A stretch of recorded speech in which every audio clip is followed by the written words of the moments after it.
Hello viewers, welcome to this episode of the Youth Roundtable. Today we cast a light on a more international realm or dimension, which is the news that broke about a fortnight ago of Uganda formally joining the BRICS alliance. Countries that include Brazil, Russia, India, China, and South Africa. Well, what does this mean for us as a country?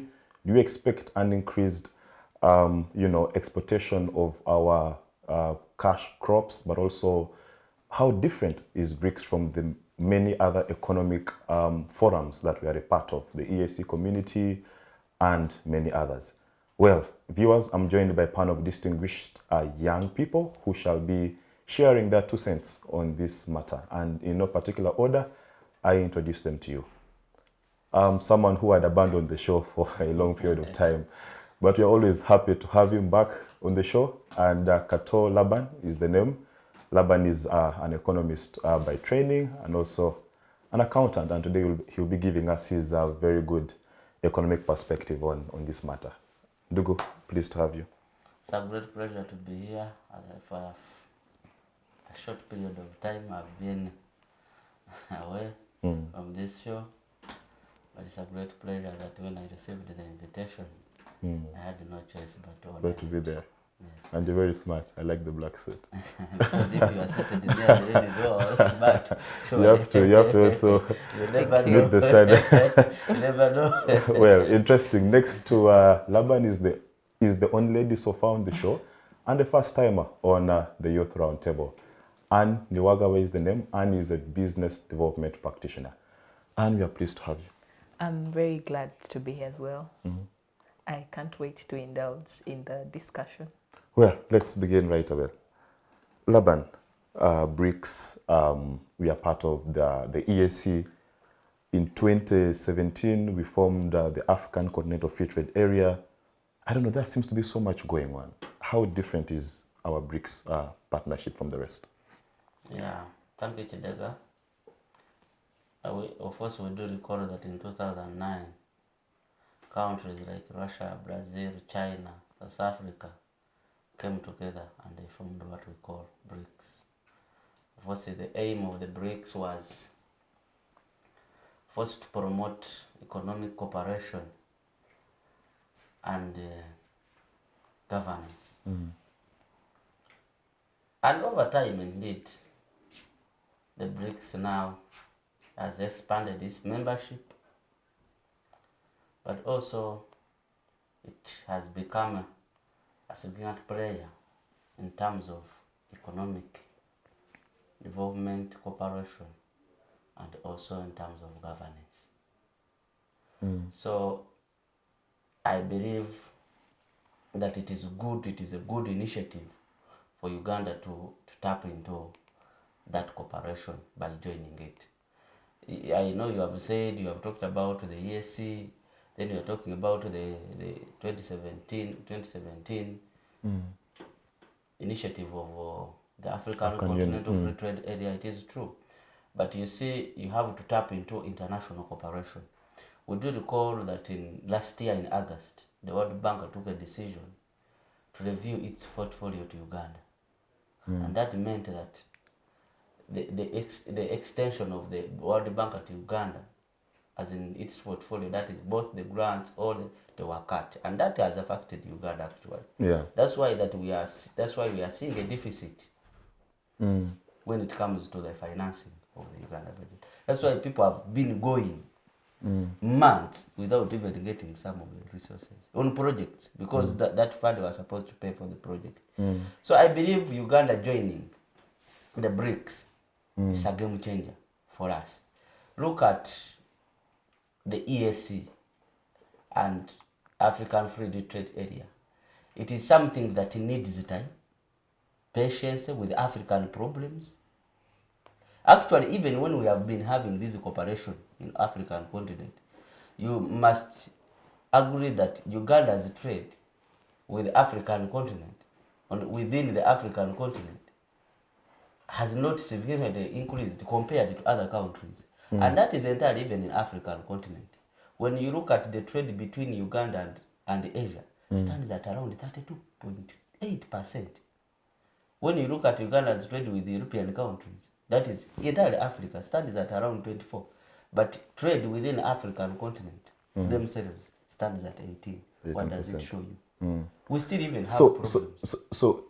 actually, I think you've brought a very good aspect. Aren't we trying so much to partake of the international trade and forgetting that we can actually benefit much more from intra-African trade first before we go to the Because you international see, market? because of our problems, and also when it comes also to Uganda's foreign policy, I think it is very crucial for us to join. Because look, even when we are here, you see the level of trade and also the level of economic development and growth of majority of African countries are almost at the same peak.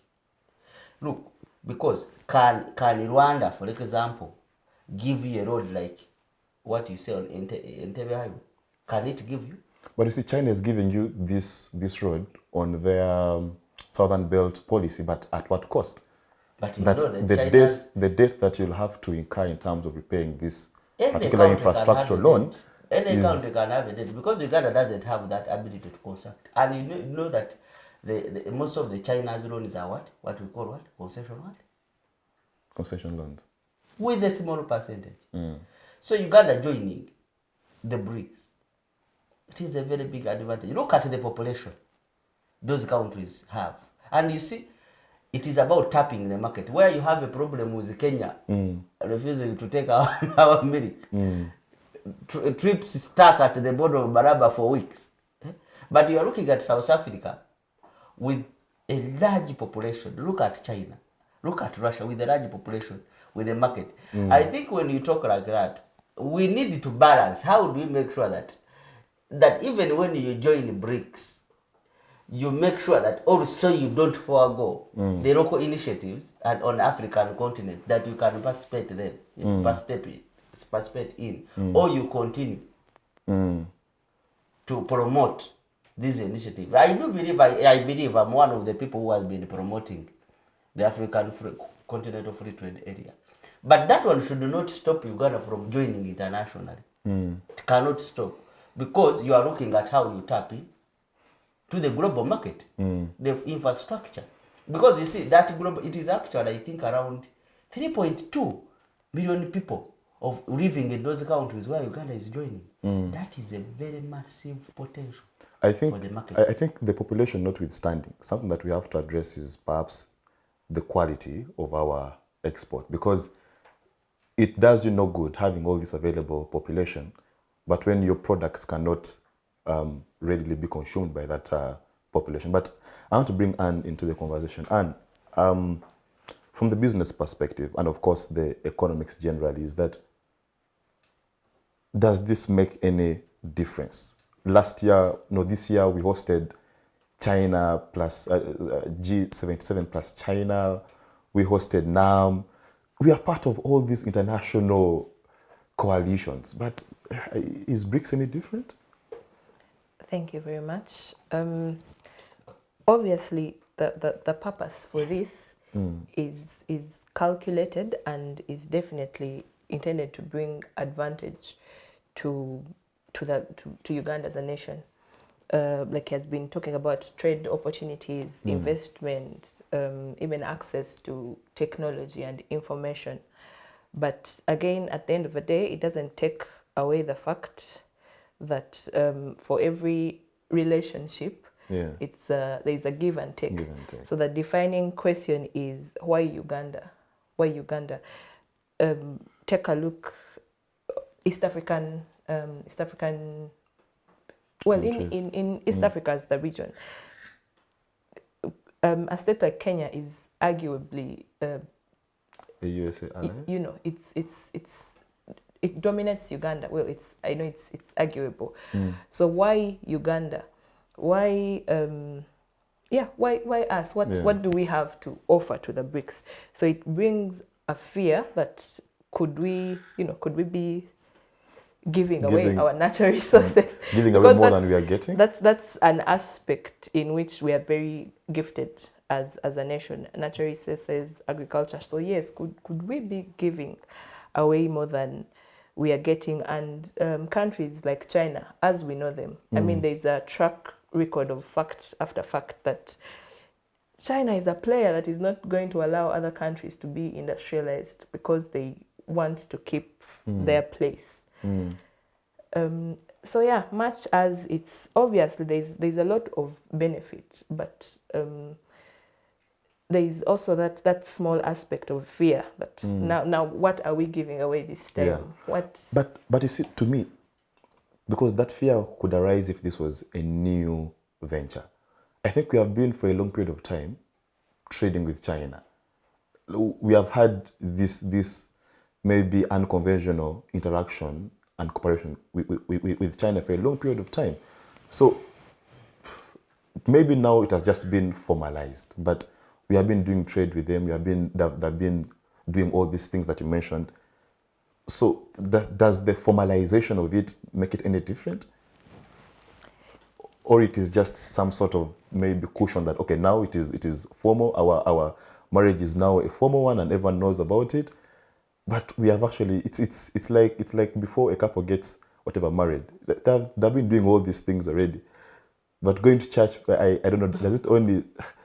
I would say it's very different because this time the agenda is different. The agenda of BRICS, it's different when, Uganda and China are just having their own bilateral, yeah. Yes, rather than when it's a whole corporation of other states. And it's written that one of the reasons for the formation of the BRICS is for them to have a counterbalance towards the Western players, Yeah. USA, So it's definitely different. And for me, I still hold that fear. But on the counter side of the fear, there's a very big advantage that I realize. Aside the trade and investment, I would say this is a contributory aspect for not just Uganda, but Africa at large to rise and, also be a big player On the global globally stage. in very many sectors, economy, politics, and all the other sectors. Yeah. Okay, wow, interesting. Laban, let's speak about the geopolitical aspect of this. Is that you have the Bretton Woods consensus that established IMF, World Bank, and etc. And these are Western financial institutions. So could the rise of BRICS and their intentional attempt to try and create as many allies, is it what Anne is saying, that there is some sort of trying to balance, trying to defeat the Western financial institution narrative and trying to create a new financial alternative for Africa as a continent, that you don't have to go to World Bank or IMF to borrow money. Now here there is BRICS and China can give you money and or Russia can give you. So could there be a financial institution aspect attached? Yeah, of course it is, because in the long run, I suspect that they may come up with a financial institution. You never know, it can even be through Exim Bank. You know how China's interest in terms of growing Exim Bank has been. You know, you see most of the grants Through Exim Bank, yeah. Yes. You may not see it on ground because it is interesting. Mostly, actually, it's not for the local population. Mostly Exim Bank they extend grants and loans To government, yes. So you never know like that. So through that bank they can empower it. You know Exim Bank how it is in South Africa. So you never Even know. here in Uganda, Yes. it is opposite equatorial mall. Yes. Yeah. So it is true because they are looking at how, but you see, it is very hard also to the power that the World Bank has built, the work that they have done in transforming economies of majority of the LDCs. It is a great potential, but you see, you cannot only, as Uganda, you cannot only depend on World Bank, because you know what happened last year when the World Bank decided to review its portfolio to Uganda. So you have to be that in.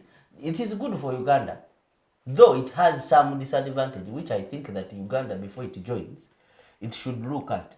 But also, as I say, those countries are looking at how to, because they are looking at how to tap into the the natural resources, the market within Africa. You know there is struggle. That is what you are saying, the geopolitics, the struggle between the global north trying to make sure that who owns Africa. So there is a new scramble for Africa. Now, this is what we have to discuss. What is the scramble for Africa? Who has interest? Because you know what is happening between Russia and the US and everything, and most of the European countries. So Russia, they have to make sure that it gets allies. Because as long as you don't have allies and you are alone, do you have the power to negotiate? How are you? So look at China. What does it want? China knows that it will not take over most of the countries in Europe because most of them are almost at its stage of development. So it is very hard to go and exploit resources in what? In European countries. It is very hard to go to South America. Some of the countries have been developed, which is very hard. Some of them even don't need their loans. Countries like Netherlands may not need the China's loan. I get it. So China, the only way they have to look, so now it is a scramble for Africa. That as World Bank, which is mostly controlled by the Western people, the countries. How do we make sure that maybe as the World Bank tries to extend, because you see China's thing is not so much political. Even when the BRICS also they have the governance issues in their partnerships. But mostly they are not focusing. That is by the way I believe. But what China has interest in controlling the world economically. That's why you will not see China, they are going to write a statement on human rights issues. No. They don't care about that. But they are looking at how they tap into a market. They take that dollar. Okay, but the question for me is that for us to benefit from that cooperation, I will attempt to sound cynical and say that we must be equal partners. Is Uganda anywhere equal to being a partner to those states in terms of what partnership, we produce? I believe that those countries, they will always have a bigger share. You see, it is like within the company. The company, if we are a shareholder, we are all both shareholders. But if we have two shares, you're not going to have both like me who has what? Yeah. The 98 what? % shares, yeah. So Uganda will not have the equal share. But also what I want us to look at Uganda. If it joins the BRICS, what is the interest of Uganda? And can it be fulfilled? But also to look at our foreign policy. How is it going to affect our policy? Both positive and negative. And we play along. But also how is it going to affect our local market, both and even Africa? Yeah. Interesting. That is something that we have to look interesting. at. And I think that's why I want to bring back Anne. And you see, Anne, interesting is that we're having this conversation at the time when government is proposing to rationalize Uganda Coffee Development Agency. Coffee contributes, I think, 22% of our annual foreign export to a tune of around 1.3 billion USD. So, whereas we are joining these huge markets, are we doing sufficient enough internally to ensure that there is enhanced quality production? When you look at a move such as rationalizing UCDA, is it a move that is going to hamper the production of coffee, the quality of coffee? So, like, are we streamlining our objectives and our actions? Because on one end, we are creating a huge market, then back home, depending on how you look at it, we are limiting the production of your biggest export rather. So I don't know if we are approaching this rightly, or I'm wrong to say that by rationalizing UCDA, it is in fact limiting its capacity. I don't know, but do you think that we have enough domestic capacity to supply those huge markets that we are going into?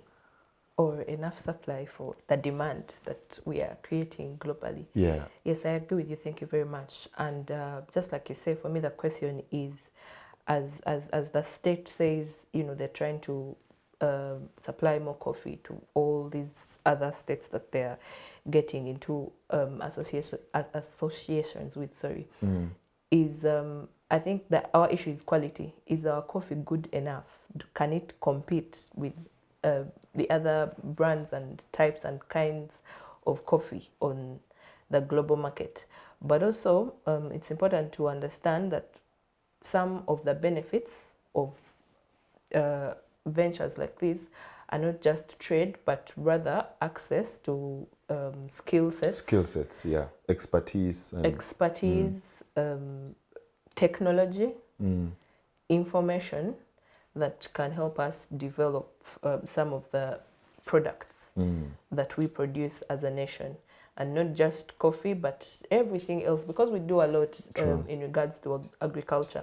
And we also have a lot of natural resources, some which are existent, but the state still does not have the capacity to convert them to something that is sellable. So I hope that the agenda is more than just supplying the coffee, but also getting the expertise, the technology, and everything else that would be required for us to have a world-class product. Yeah. Yeah. Okay, and I think that's why the issue of regulations and institutions come in, because at the end of the day, we don't want capital flight happening. We don't want these guys coming here acting like they care about Africa or care about Uganda, when in fact they are hemorrhaging a lot of cash out of our economy. Because take, for example, the oil sector. You have a French company that is there, French and China, mining our oil, but the percentage that Uganda will benefit from that profit, guys, if I tell you, it's mind-blowing.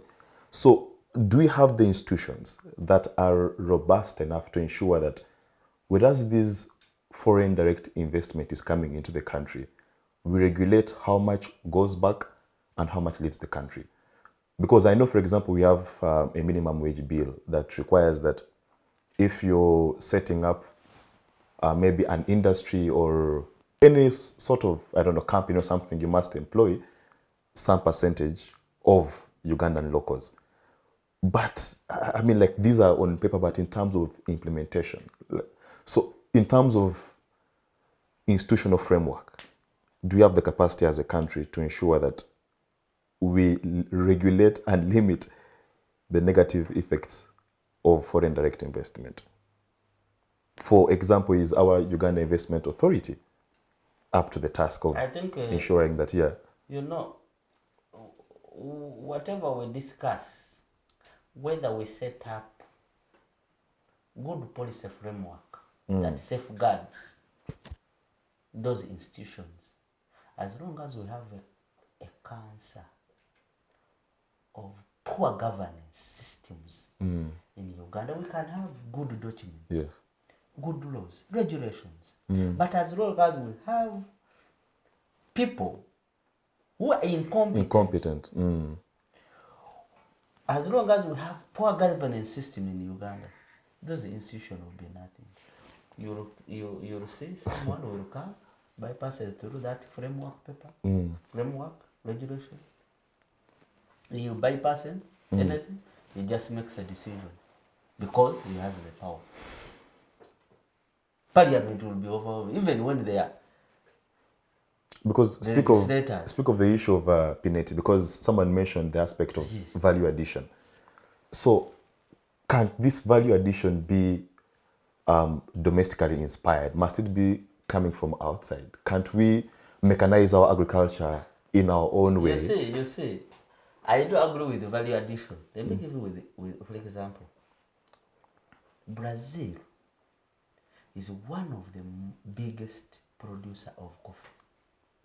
Yes. But also it exports in raw form. Seeds. You know why?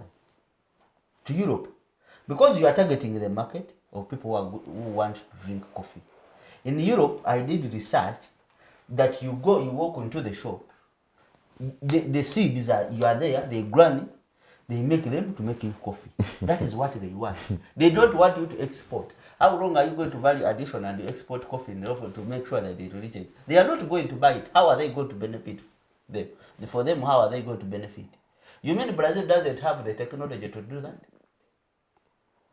I think Uganda should look at how do I benefit from these low seeds that I give. But you see, also, the difference is that you're selling this coffee in terms of seeds, but then how much are you buying Nescafe for example.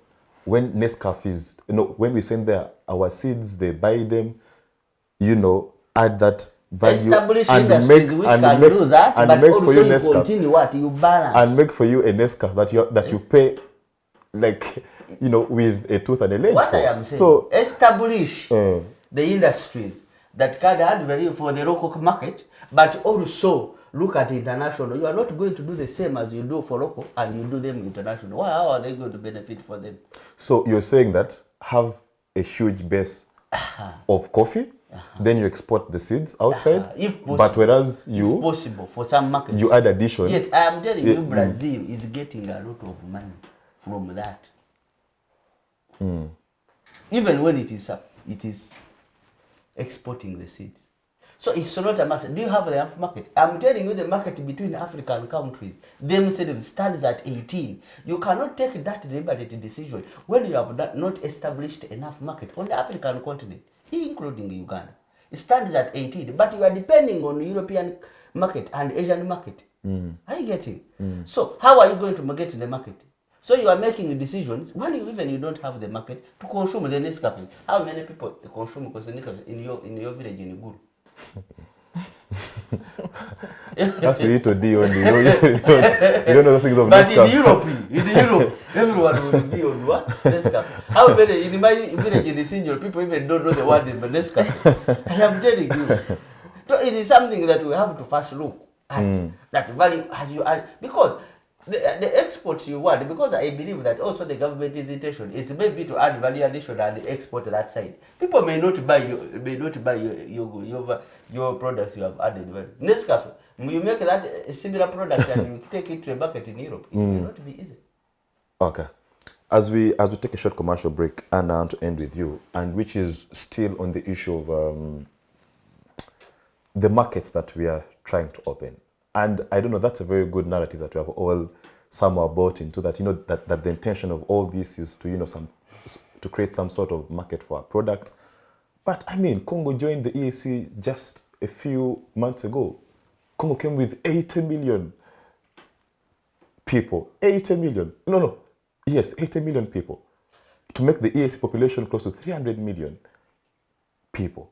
So, aren't we being unrealistic that we cannot meet the interest and the demand from the EAC itself, but somehow we imagine that we can meet the demand of Russia, India, China, South Africa, and the rest? Shouldn't charity begin at home?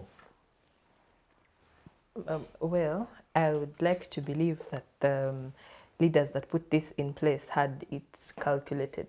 I wouldn't call it unrealistic. I would say rather like I said, it's calculated, and they have projected or envisioned a very big benefit.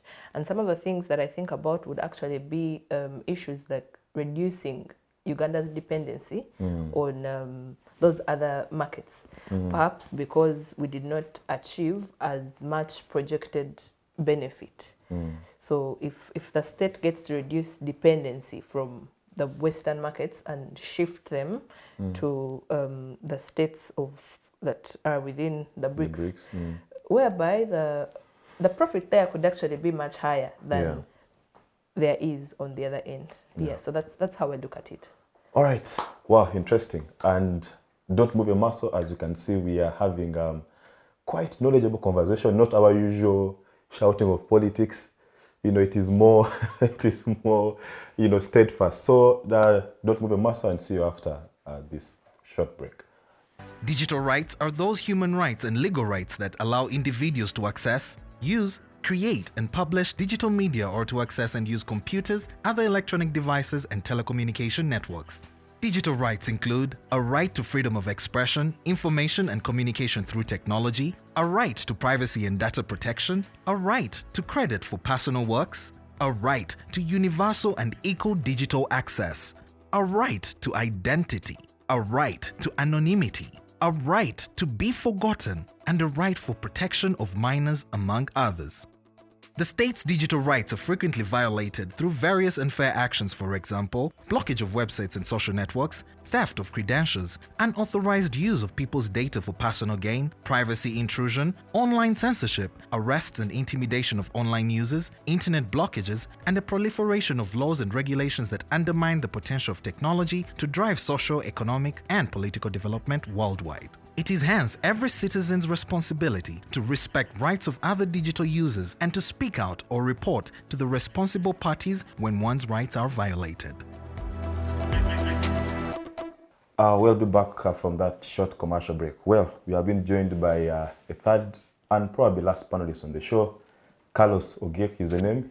And interestingly, he is an international relations and diplomacy scholar and analyst, and also a lawyer at the same time. So he'll be giving us basically his 2 cents on what he thinks as we begin the second phase of this discussion. Carlos, karibu. Thank you, my brother. And pleasure being with this wonderful lady and gentleman. Yeah. You've actually studied in Russia before. Sorry, in China rather. Yeah. So I don't know how far the Chinese went in terms of indoctrinating you with their views. But what do you think about Uganda joining the BRICS entirely? Yeah, again, thank you for this opportunity, and good morning, viewers. Good afternoon, actually. Uganda joining BRICS is a good news as a person who has been very passionate about seeing my country transcending borders and succeeding beyond boundaries. I think, again, I want to correct something. I was not indoctrinated in China, but the Chinese have a very good model, especially if you read the Chinese path to development. The China path to development tells you the story of a country that suffered colonial history. China was not colonized by just one country, but several other countries until 1949, then Japan left, and it became a very powerful country through its own Chinese models and using Chinese characteristics. So for a country that is trying to catch up or pick up from its development path and also trying to uplift its international face, trying to tap into the international market, maybe trying to position itself and also relieve itself from more Western dependence on especially the Western market and Western aids. I think it's a good thing that Uganda has finally been invited to be a partner to the prominent members, so far they are 10 now, of BRICS nations. So BRICS nations, they have certain qualities that could be very beneficial for Uganda, for example, because Uganda has certain interests, especially if you go in the foreign policy. We are focusing more on our commercial diplomacy right now. So since commercial diplomacy is the trend in which we are moving, joining an economic bloc is one of the biggest boosts to the commercial diplomacy practice. And besides that, Uganda right now is exporting things like coffee to the world market. Uganda is having oil potential. Uganda is having minerals and all those. Those are possibilities that Uganda could be looking at avenues through which it can really capitalize on to make it an economically growing economy. But besides that, you also look at what are the BRICS members also offering. So if you look at BRICS members, for example, if we talk about the oil potentials of Uganda, then you mentioned among BRICS members, Iran has been added in the latest, that was the last year's summit. So in that summit, Iran is an oil oriented country. We have China, we have India, we have the likes of Saudi Arabia, which is just, I think, about to join officially, because it has been invited but not yet joined officially. Yeah, I can go on, and then. So what criteria do they use? Because you've consistently used the word invite. Yeah. So it means it is them that you don't invite yourself to the coalition. So what criteria do they consider? I think if you check in the latest BRICS summit in Russia, they were up to about Putin's own words, on the waiting list, they're up to around 30 states. And in that summit still, up to around 41 states were also present, of which out of the 41, 13 were actually invited, and Uganda is one of the 13. So I use the word invited to show that there is actually, if BRICS was an open bloc where everyone could join free entry and exit, by now maybe the coalition would have been overwhelmed by numbers. But you see, in admissions, you need to develop strategies and you need to evolve or develop mechanisms, because you're not just letting in people, but what are they bringing on the table? But you know that the ESC coalition seems to be an open door policy, because South Sudan, now we are having a potential of Somalia joining in, you know, Ethiopia, I think Ethiopia.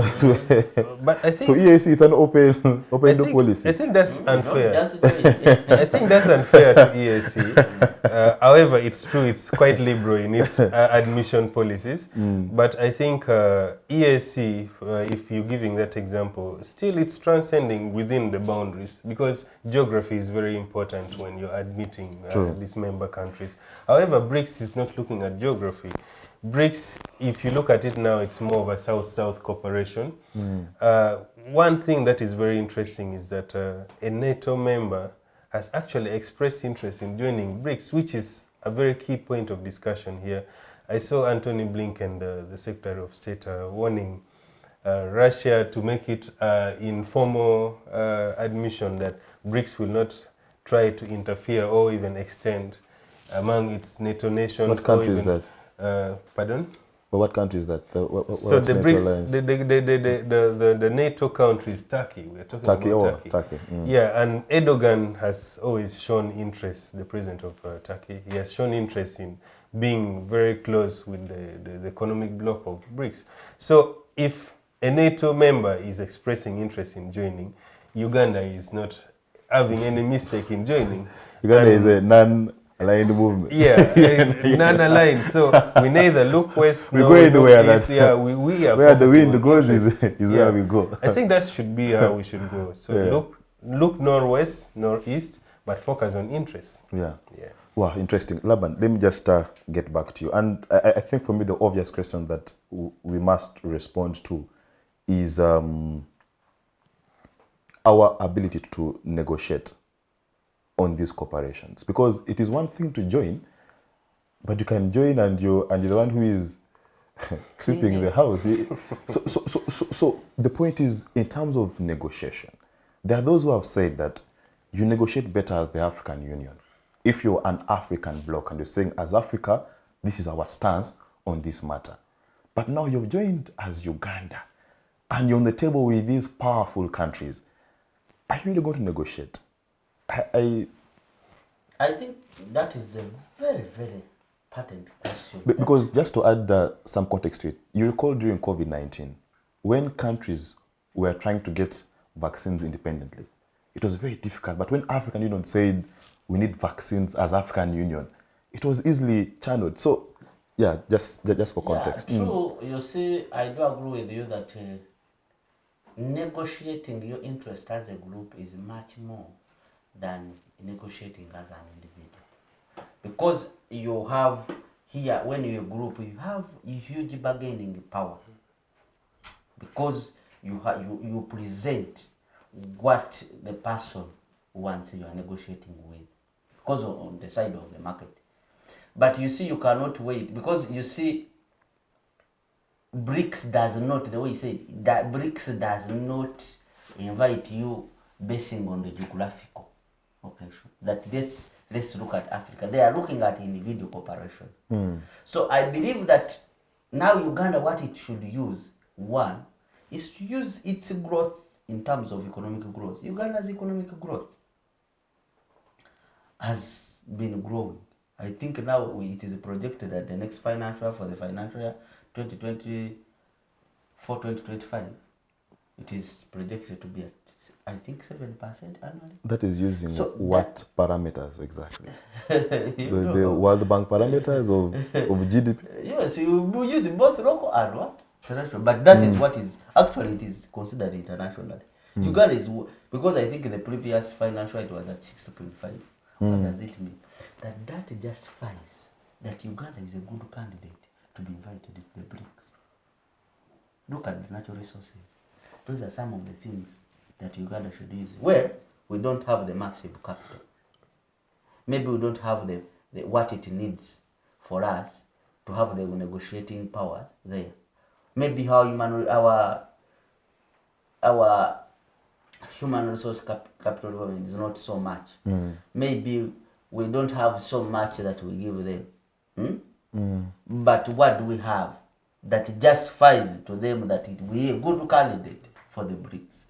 That maybe China can be convinced with our oil that since Uganda is expecting this year or next year to start producing But isn't that exploitative? Like, you're seeing it from the very exploitative point of view, that they're coming for your natural resource. Like, they've only called you because there is something that they can take from you. You see, when I call you, it's like even a wife, when I want to marry you, I first see what do you have, It's what a game of interest do I have yeah. that you can get. I don't just get. So now, does it matter what we can get from that relationship as a country? Yes, it is about how that if we can negotiate using our natural resources, if we can negotiate maybe saying that we have the untapped market, that also they can come in. What for us, what are we getting? You see, economically, you should agree that you should forego some things to get some things. Economically. That if I want their technology, what am I offering them? But now, how do I make sure that I'm not overexploited as I negotiate? I think that should be the biggest factor that we have to look at. We have to look at that if they are giving me the road, because we don't have, I told you, as you said, that they come and they are going to take our oil. We should agree that we don't have experts to do that. So does it help you if it says underground? That even when you fear that it is going to be exploited? I do agree that oil is going to be contributing, I think, to our budget, I think around 7 point something trillion, which is of course little. But you rather get it, negotiate as it is moved. Maybe in your partnership, you guys say, if we see you are exploiting us, you have free to exit. Yes? So it's about allowing. You see, even to you to benefit, also you should allow to be used. Everyone can be used, but how are you using it? How are you using it? To that extent, you should agree that everyone should be used, but how are you using it? So as Uganda, that's why he said about our foreign policy. How do we make sure that as we go into that, how do we strengthen our foreign policy that can safeguard our economic interests and governance in that area? But as fearing to say, Simaja, our natural resources are going to be exploited. So should they stay underground? Yeah. Interesting argument. And let me get back to you and still discussing what Uganda can potentially get from this cooperation. Is that you have a country such as, for example, India. And India is big on pharmaceuticals. And that is what they are known for globally. You have Russia that is very big on natural gas and maybe wheat, all right? Then you have China for it's I don't know, technology or something. So, but also on top of Uganda, there are other countries that have joined, Nigeria among others. So the question maybe that we would love to explore is that Uganda joining this cooperation, do we expect that in both the long or short run to begin to witness an increased growth of our GDP? Because for as long as the production is not enhanced domestically, to me, I still think that those markets make no sense to us. The market makes sense. No, because that market is only as good as the available production that you have. So just once again, do small, medium enterprises in Uganda have capacity to grow in that when this market is coming, we are also growing capacity domestically. All right? Because these countries that we are going to partner with have already developed a long time ago their domestic capacity that they can produce for whatever market. So what can we do as a country to enhance domestic production, to grow the SMEs? Is it access to credit? So what can we do to boost domestic production to fit into those markets? Thank you very much.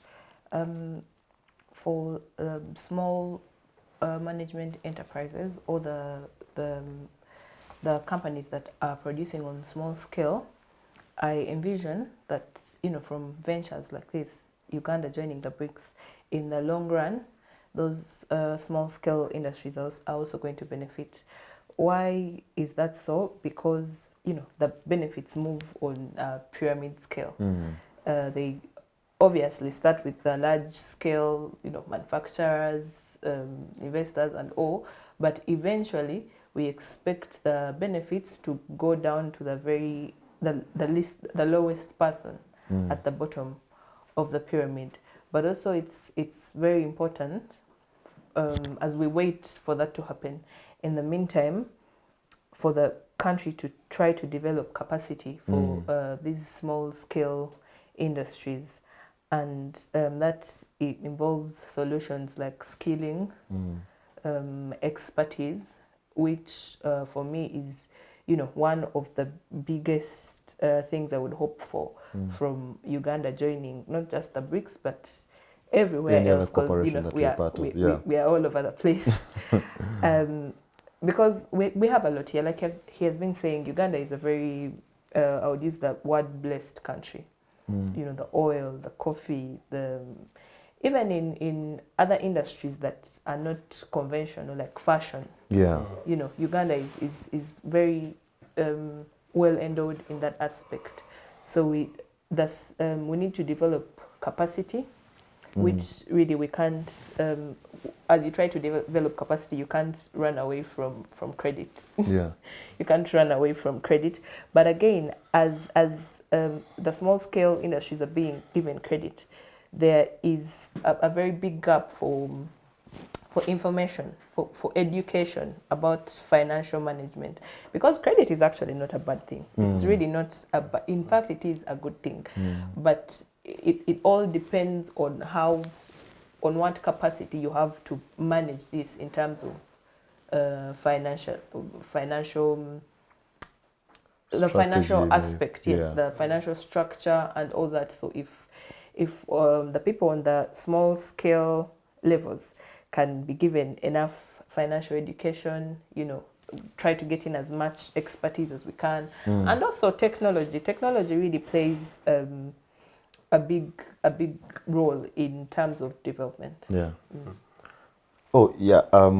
Well stated. The issue of growing SMEs needs to be fundamental for us to build capacity. But we have been joined by Winnie, Akidi, Adile. Winnie is a development practitioner, a youth activist, and many other things. Winnie, we are happy to have you. Yeah, thank you. Yeah. Thank you for having me here. Well, let me just bring you into the conversation right away.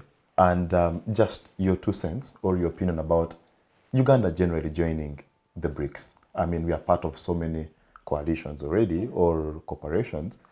How unique is this, in your own words? I think Uganda's joining this. I know it comes from different perspectives. Then I know there's going to be a lot of criticism around it. But if you're to look at it from a development perspective, it's a window for Uganda to reduce on its dependence on the Western aid.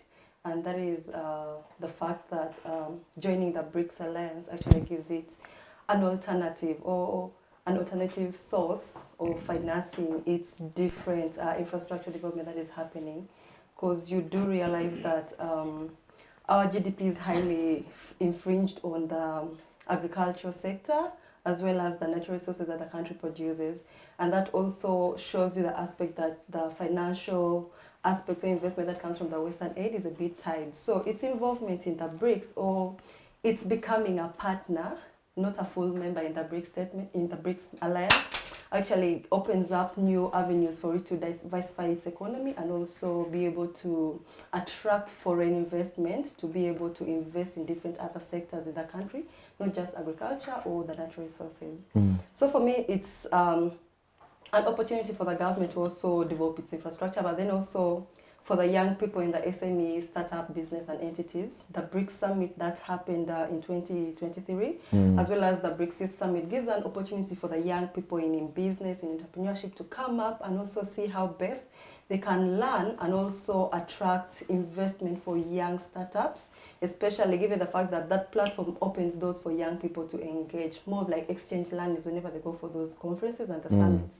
So it's an avenue for these young people also to be able to be part of the global conversations and discussions at a more global and regional perspective, given the fact that the Western entity side kind of like infringes the young people. If you're to actually see, when it comes to the visa dynamics, when it comes to international conferences, young people, young Africans actually struggle a lot when they're to travel or to get their visas to travel for such entities. So that limits their participation in global stages and platforms. But this alliance, the fact that it has quite a realistic number of nations that are actually well positioned to influence conversations at a global stage, gives it an opportune time and a platform for young people to engage in conversations globally. So for me, I believe it's a 50-50 win, both for the government and for the young people, and also just to ensure that the young people's voices are heard in terms of investment and entrepreneurship.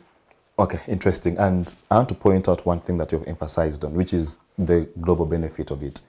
And I asked here before that we are already part of so many global corporations.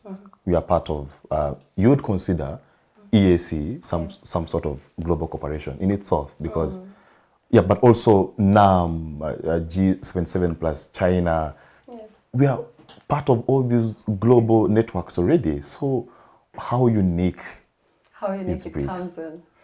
So let's speak about uniqueness in the dynamics of peace and security. Now, for Uganda's case, you know, being part of the UN Security Council, the African states are not represented. Permanently. Now, they are not represented in the UN Security Council.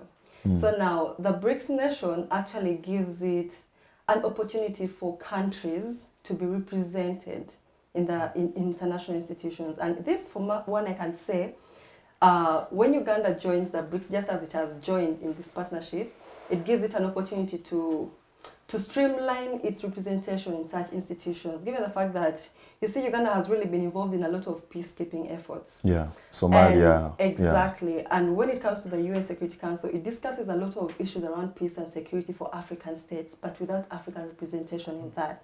So Uganda is strategically well positioned when it joins the BRICS nations to be able to influence Africa's position or representation in such a platform. Okay, so maybe like through Russia? Russia, let's that not is say a through part Russia, of, but through the alliance. through the alliance. Of the BRICS nation. Like, it gives it at least a chance to be represented in such an institution. Yeah. And then if we were to look at it in terms of reducing the dependence or the unique aspect of it, because initially it's like our debt burden is so hinged on the West. Yeah. And it doesn't offer us an alternative on which other opportunity or on which other sector, on which other entity or which other network to get finances from, because you realize we are always hinged to IMF, World Bank and all that sort. But then the BRICS nation comes in with a perspective that gives you an opportunity to have a clear financial entity that will actually streamline investment, especially in the aspects of which the country needs development in.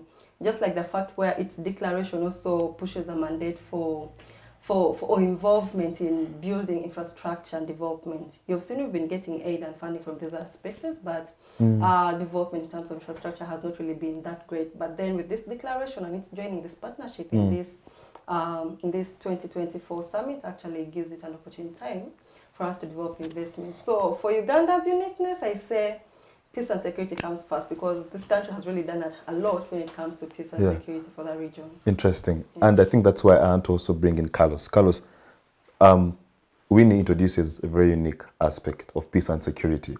And I think rightly so. If you look at Uganda's geopolitical position, is that we are surrounded by I don't want to say, but okay, we are surrounded by countries that are sort of in conflict. DRC, this side, Goma, and there we are participating heavily with MONUSCO. Somalia, up there, we are doing so much with AMISON. South Sudan and Sudan itself. So could Uganda actually be a military buffer for some of these coalitions? Yeah, thank you again, my brother. Uganda has a very interesting, for example, refugee policy. Yeah. The open door policy. During my master's time, I wrote a thesis about the open door policy for refugees and its implication on a developing country like Uganda. You realize that this policy, like again, I like to use the word, it's very liberal because it is an opportunity to let in so much of these different people coming from different sides of the world, but within the region. Like you said rightfully, Uganda is surrounded by a lot of porous borders. We have been actually affected by some of this. For example, the 2010 bombing in Uganda. We have been victims of the ADF attacks in western Uganda and too much other examples that I can give.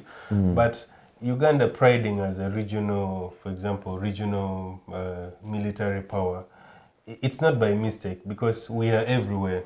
And you go to Somalia, you go to Central African Republic, you go to South Sudan.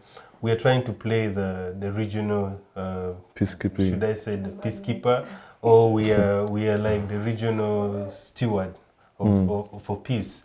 So that is important because if you look at the coalition that we have joined now, the BRICS nations, they have a lot of capabilities. For example, these are nations that have nuclear possibilities, of which nuclear does not necessarily mean only on weapons.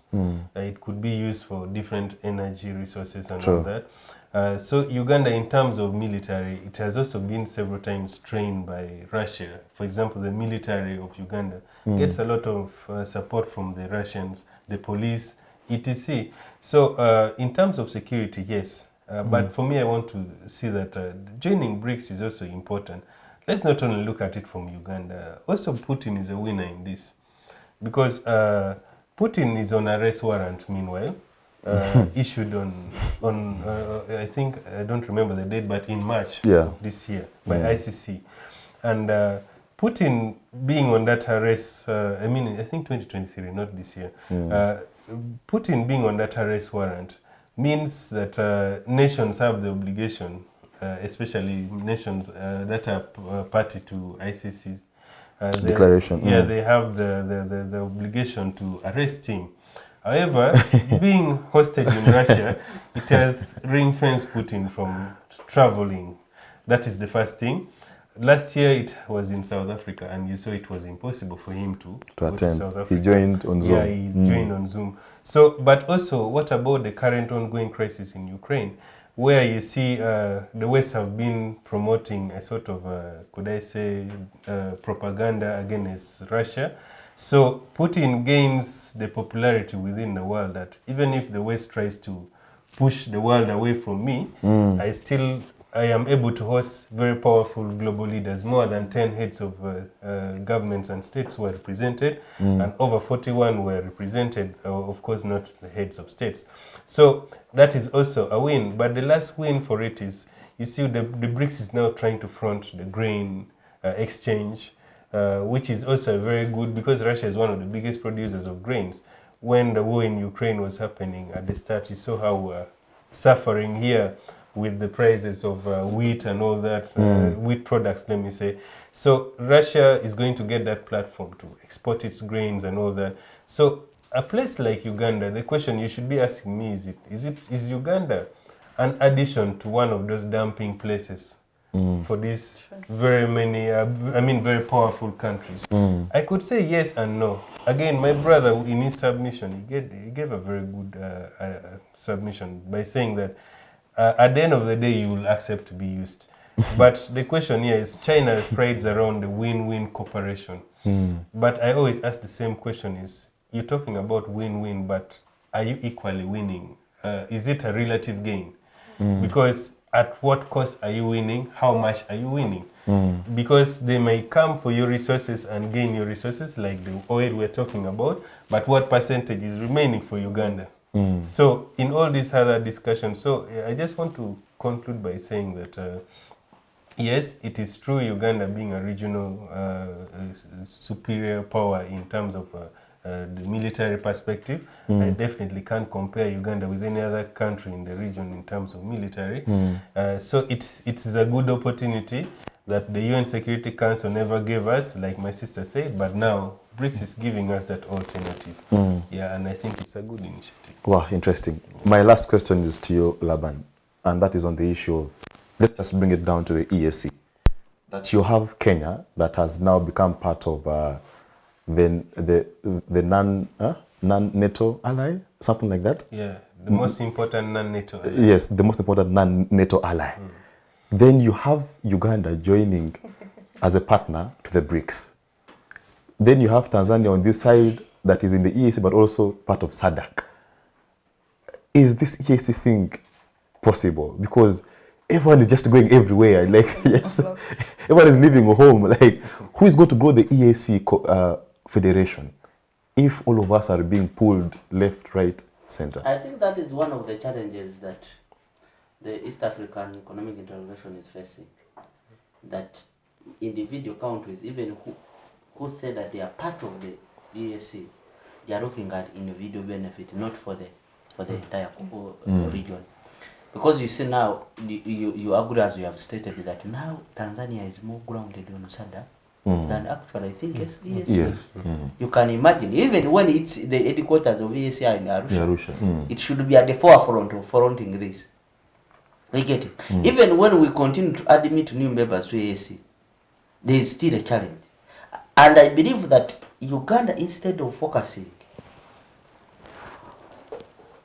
more on international cooperation, she should also look at the EAC to see that in case there is a problem with our international partnership and cooperation, maybe the EAC is the game changer for us. Because I think we understand the game, we understand the EAC more than what we do. I'm not saying that we shouldn't go international, but as we look at those international cooperation, how do we look at EAC and also entirely Africa? Because we agree that African Continental Free Trade Area also is something good that we should embrace. But it is stuck. It is stuck there. It's stuck in traffic jam. But you know the problem where it is, where the problem now is that the EAC, the problem is facing, and also other countries on the African continent, is individual negotiation. They don't look at the country's benefit. The same way I was talking here about our foreign policy. Some of us, we may be excited. Of course, I'm excited. Also, Uganda joining the BRICS, being invited by the BRICS. But we should go beyond and examine our potential in negotiation. Is it for the benefit of the country or for an individual? You should agree that most of our foreign policies have been individual. When I talk about the individual, it's about what President Museveni wants. I can tell you some of our foreign policy we sign. Most of the Ugandans are not aware. You'll be there when Uganda's army was deployed here, even without the parliament. We don't even have a policy document. We don't actually have a policy document that guides our policy. I get it. We wake up in the morning, we have negotiated, entered into a cooperation. Look at our oil. I'm telling you some of the information. A Ugandan who is the owner of that oil is not aware. So that is the challenge that we have to face, and also including East African community. I think it is one of the challenges that people are facing. That Kenya can wake up, block milk, export from Uganda, even when the president is not aware of Kenya, or even he doesn't have information. It takes 1 month and they are negotiating. I get it.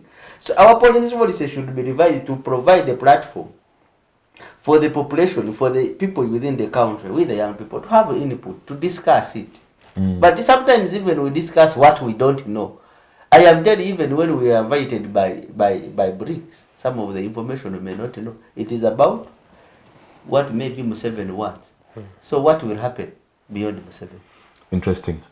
I won't invite us to make parting shots, but I'll give Winnie and Carlos 2 minutes, the rest of Laban and Anne a minute each.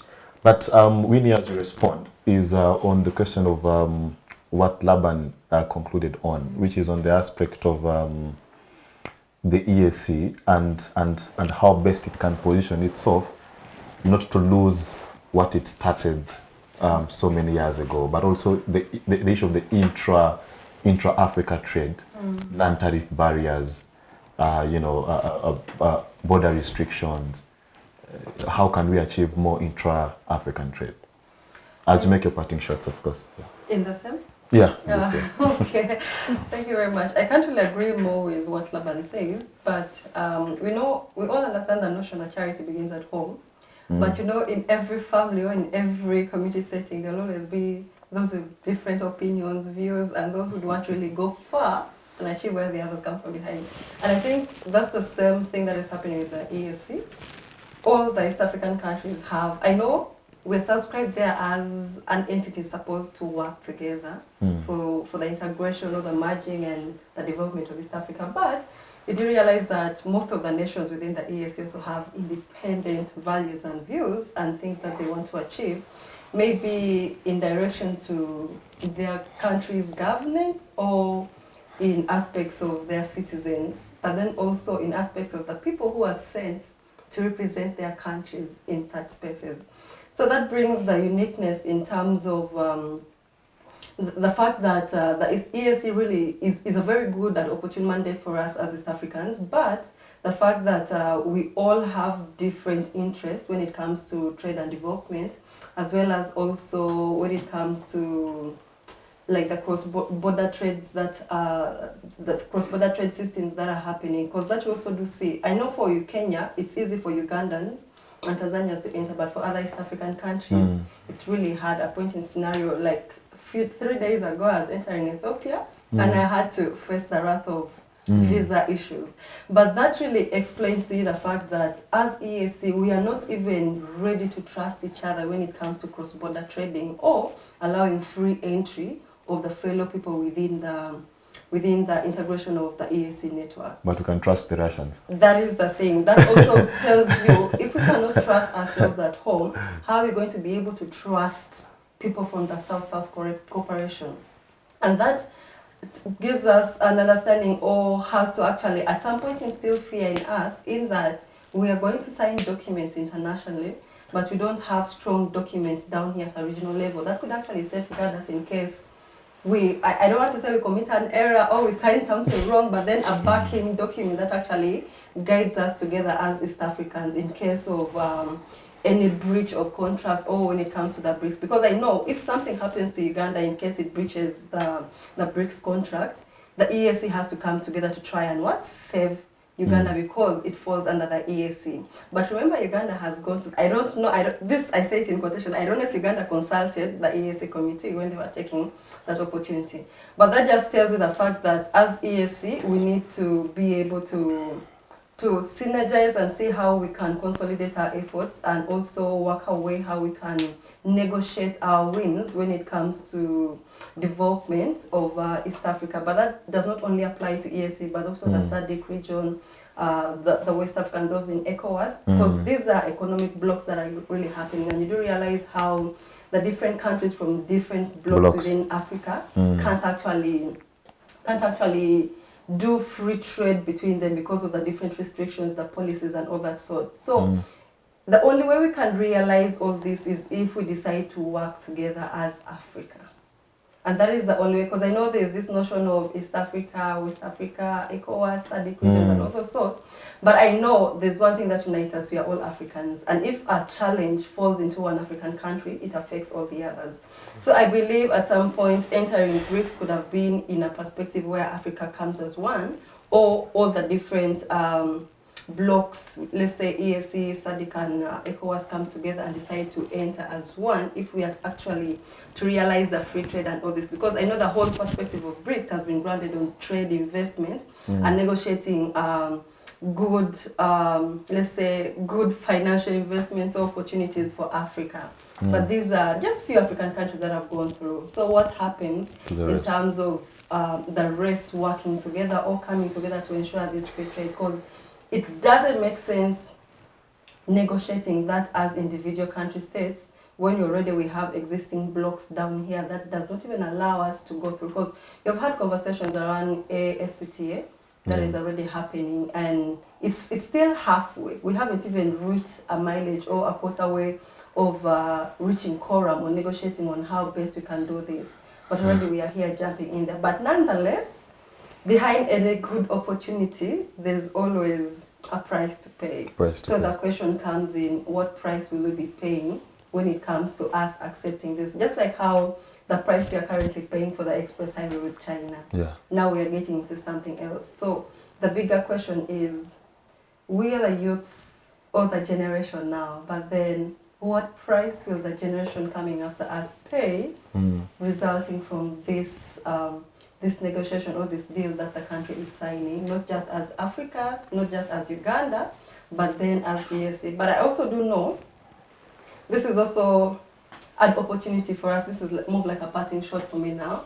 It's an opportunity for Africa to also rise, given the fact that it gives us an opportunity to be part of the entities or the nations or a continent shaping the global space in terms of economic development, and having a platform to discuss matters that really, critical matters when it comes to global markets and investments, and also being able to negotiate what investments comes into Africa, and also negotiating what works for us.